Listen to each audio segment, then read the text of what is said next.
আহোম সেনা সংগঠনৰ উদ্যোগত আজি শিৱসাগৰৰ ঐতিহাসিক তলাতল ঘৰৰ চৌহদত উদযাপন কৰা হয় আত্মবলিদান দিৱস।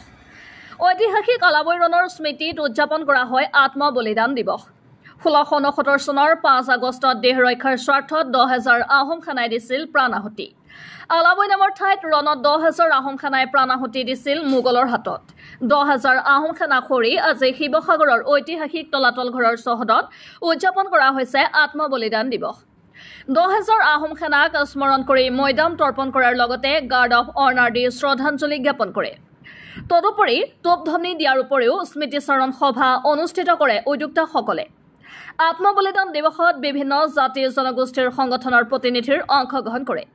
আহোম সেনাই 5 আগষ্ট তাৰিখে 1669 চনৰ 5 আগষ্টত মৃত্যুবৰণ কৰা 10,000 আহোম সৈনিকক স্মৰণ কৰি আমি পৰম্পৰাগত তৰ্পণ তথা সামৰিক অভিবাদন কাৰ্যসূচী আমি আজি ইয়াত তলাতল ঘৰ প্ৰাংগণত আমি অনুষ্ঠিত কৰিছোঁ।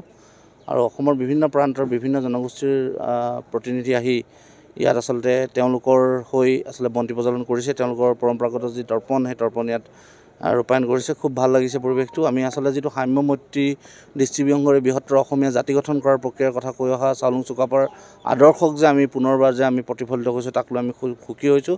লগতে ফুৰাতাৰ ওচৰত আমি জন্মিং বিচাৰিছোঁ যে আগন্তুক দিনবোৰত তেওঁলোকে আমাক জন্মিং দিয়ে আৰু অসমীয়া জাতিৰ হৈ যাতে আহোম সেনাই দেশ জাতিৰ মংগলৰ কাৰণে জীৱনৰ সৰ্বোচ্চ প্ৰদান কৰি হ'লেও জাতিটোক সুৰক্ষা কৰাৰ সংগ্ৰামত ব্ৰতী হৈ থাকিব পাৰে। ধন্যবাদ।